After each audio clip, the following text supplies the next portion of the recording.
Olá, eu espero que todas tenham ido bem de final de ano, de festas, que tenham aproveitado, que tenham descansado. A gente está retornando com as aulas. Eu ainda não sei, eu estou terminando o cronograma, estou tentando gravar agora um pouco com antecedência, se a gente vai até dia 6 do 3, né, de março. Mas ainda a gente tem algumas matérias da apostila para tratar, então eu vou terminar com elas e a gente vê depois o que faz. Então, a matéria de hoje é adverbs, que são palavras que modificam um verbo, o adjetivo ou um outro advérbio. Ele pode aparecer em uma sentença com sentido de modo, lugar, tempo, afirmação, negação, ordem, intensidade, dúvida, frequência ou interrogação.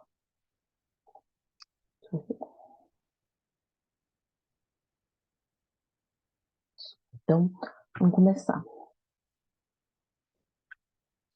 Os primeiros vão ser os adverbs of manner. Essa classe de advérbio é usada para aquelas sentenças em que se busca dizer como, de que modo alguma coisa acontece, aconteceu ou vai acontecer. Tem algumas palavras que são utilizadas geralmente como advérbios de modo, que estão na apostila e que estão aqui, que são graceful, easily, hardly, slowly, happily, loudly, brilliant, silently, cleverly, e várias outras. Então, exemplos. The cat came silenced into the room and scared all of us. O gato entrou silenciosamente na sala e assustou todo mundo. This test is done by those who have studied. O teste vai ser feito facilmente por quem estudou. Pamela cleverly thought a solution to our problems. Pamela pensou inteligentemente em uma solução para o nosso problema. Adverbs of place, advérbio de lugar. Indicam onde o evento acontece, aconteceu ou acontecerá. Os mais comuns são above, below, inside, everywhere, anywhere, outside, here, there, far, near, up, around and upstairs. Então, I miss my friend. He lives so far from me. Eu sinto falta do meu amigo. Ele vive tão longe de mim. Look around. This place is awesome. Olha ao redor. Este lugar é impressionante. The restaurant is upstairs. O restaurante é no piso superior. Adverbs of time. São os advérbios tempos que são utilizados para montar uma sentença que se pretende dizer quando uma coisa acontece, aconteceu, acontecerá. Então, geralmente utiliza-se first, lately, late, early, eventually, soon, forever, tomorrow, yesterday, today, lately, immediately, now, after, before, yet, still, next, and last. Hey, call me back. I need to talk to you immediately. E me ligue de volta, eu preciso falar com você imediatamente. Guys, I need to go. See you soon. Pessoal, eu preciso ir. Vejo vocês em breve. Barbara came to our house last week. Barbara veio até a nossa casa na semana passada. Adverbs of affirmation, advérbios de afirmação. Eles servem para expressar positivamente uma informação. Os mais comuns são yes, certainly, obvious, indeed e evidently. Então, por exemplo, I will certainly go to your birthday party. Certamente eu vou à sua festa de aniversário. I will indeed be with you. Sem dúvida eu estarei contigo. Trevor said yes about going to the beach with us on the weekend. Trevor disse sim sobre ir conosco à praia no fim de semana. Adverbs of negation, né? Advérbios de negação. Então, enquanto os de afirmação são usados por casos positivos, os de negação são usados para negar alguma coisa. Os três mais comuns são no, not and never, no sentido de jeito nenhum. Então, por exemplo, I'm not comfortable with this situation. Eu não estou confortável com essa situação. If Carmen says no, I will feel very disappointed. Se a Carmen disser não, eu vou ficar muito decepcionado. No, I would never do this. Você sabe que eu nunca faria isso. Adverbs of order. Advérbios de ordem. Numa conversa, quando se deseja explicar a ordem em que os fatos aconteceram, acontecem ou acontecerão, usamos os advérbios de ordem, que pode ser first of all, first, at first, initially, secondly, thirdly, last, at last, finally, in the end. Então, você vê que alguns advérbios são usados em mais de um sentido. Então, além de identificar o advérbio na frase, às vezes eu preciso ver qual o sentido que ele está dando. Por exemplo, First of all, I appreciate your invitation. Antes de tudo, eu agradeço e aprecio seu convite. Finally, I want to thank you all for your participation. Por último, quero agradecer a todos por sua participação. After mixing all the ingredients, bake it for 30 minutes. Depois de misturar todos os ingredientes, asse por 30 minutos. Adverbs of intensity. Os advérbios de intensidade são usados para indicar a força de uma ação em uma sentença. Então, algumas palavras são enough, really, true, very, quite, extremely, almost. Por exemplo, I'm very happy with the news. Eu fico muito feliz com a notícia. Mike really likes cooking to his friends. O Mike realmente gosta de cozinhar para seus amigos. These two situations are quite different. Essas duas situações são relativamente diferentes. Adverbs of doubt. Os advérbios de dúvidas indicam dúvidas ou questionamentos em sentenças. Geralmente a gente usa maybe, perhaps, possibly, probably, how, when, where and why. Então, I don't know how you can say these things. Eu não sei como você consegue falar essas coisas. Thiago will probably work this week. Provavelmente o Thiago vai trabalhar neste fim de semana. Where are you from? De onde você é? A gente também tem os advérbios of frequency. São advérbios de frequência. Então, por fim, esse pretende expressar a frequência com que uma situação acontece, aconteceu ou acontecerá. A gente pode usar always, never, nearly, always, usually, sometimes and occasionally. Por exemplo, I usually walk at the park in the morning. Geralmente eu caminho no parque pela manhã. Martha always eats 2 kinds of fruit during her day. Martha sempre come 2 tipos de frutas durante seu dia. I rarely have problems with my friends. Eu raramente tenho problemas com os meus amigos. Prestem atenção em algumas coisas. Os advérbios geralmente aparecem em 2 posições na sentença, antes do verbo principal ou depois do objeto. Os advérbios não podem aparecer entre o verbo e o objeto. Então, essa é a estrutura. Sujeito mais advérbio mais verbo mais objeto, ou sujeito mais verbo objeto mais advérbio. Caso a frase tenha mais de um advérbio, é preciso respeitar uma ordem, que é principalmente advérbio de modo, de lugar e de tempo. Já quando a sentença tiver mais de um advérbio de modo, a ordem deve ser pelo tamanho da palavra. Então, quando for uma palavra maior, maior ela fica primeiro e vai diminuindo. A palavra-chave dessa semana vai ser monkey, macaco. E agora eu vou passar para vocês 3 listenings que eu separei sobre adverbs para vocês fazerem os exercícios. Além do reading que vai ter também, para se vocês tiverem dúvida, alguma coisa, vocês entrarem em contato comigo. Então, deixa eu... aqui. Vamos colocar aqui. E vou colocar para vocês na ordem que tá o exercício. Então, primeiro é esse aqui, Japan versus Thailand.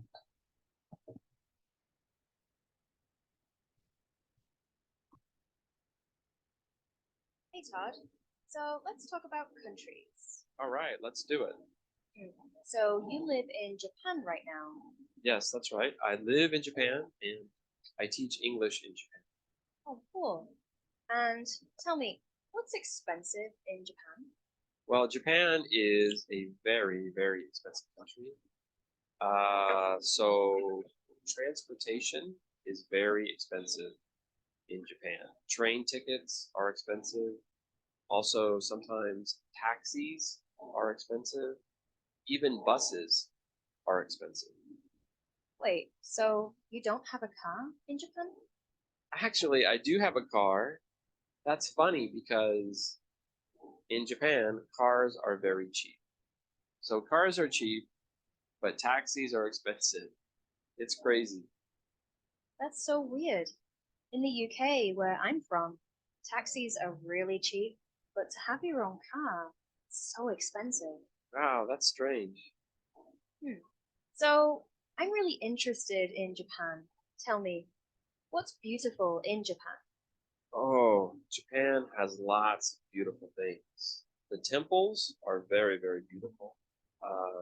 The nature and the scenery are beautiful as well. There are beautiful forests, beautiful lakes, beautiful beaches, and even beautiful buildings. Cool. So, what is difficult about living in Japan? Well, Japanese is difficult. So reading Japanese is very difficult. Writing Japanese is difficult because kanji is difficult. Kanji is the Japanese character. And how many characters are there in kanji? There are about 2,000 characters.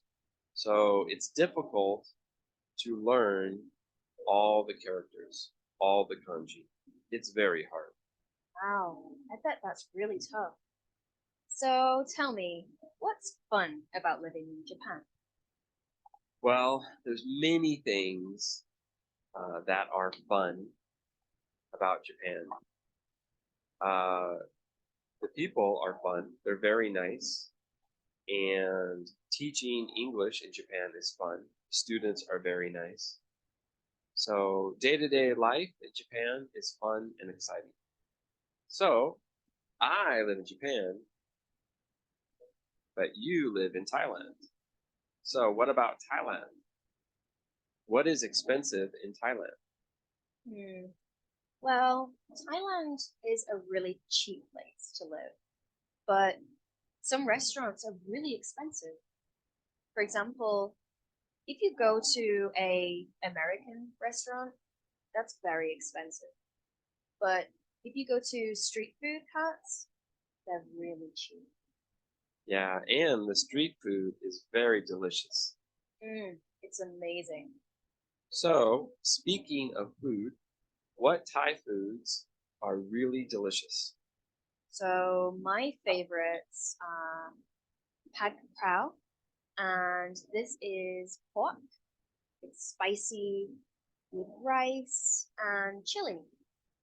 I also like tom yum goong. This is like a soup, but it's very spicy. Usually comes with shrimp and mushrooms, ginger, and I usually get some rice. Yeah, I love tom yum goong. It's really, really. So, what is difficult about living in Thailand? I think that transport is a very difficult part of living in Thailand. If you have a car, the roads are very busy, so it takes a long time to get anywhere in the city. I usually use the subway or the SkyTrain system, but these get really busy in the morning. So when I'm taking the train to work, there's usually so many people on the train at the same time. Sometimes it actually makes me late for work. Yeah, the trains in Japan are really busy too. And what is fun about life in Thailand? Good question. So I really like the people here. Thai people are so friendly. They're very fun and they always like to hang out. Yeah, Thailand sounds like a nice place to live. Yeah, it's a great place to live actually. Como vão ser 3 na aula de hoje, se vocês tiverem necessidade de repetir, vocês repetem a aula, eu não vou colocar para tocar uma segunda vez, eu vou passar para os próximos 2. Então, o próximo é eating habits.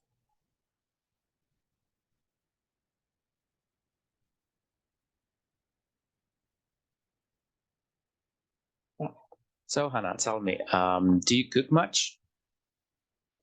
Yes, I always cook. I often cook with my roommate, and we always make Chinese or Japanese food. How about you?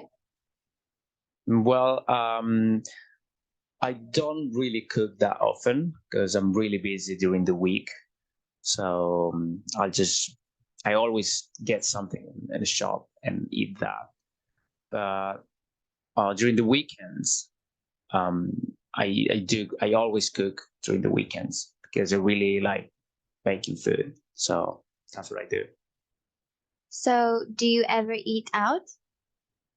Only occasionally because I'm really busy during the week and I prefer cooking during the weekends. So not really often. I don't go out really often to eat.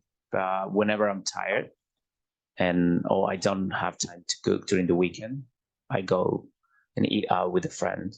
So how about you? Well, I always cook, so I normally go and eat out on the weekends with my friends or family. So do you ever buy takeaway?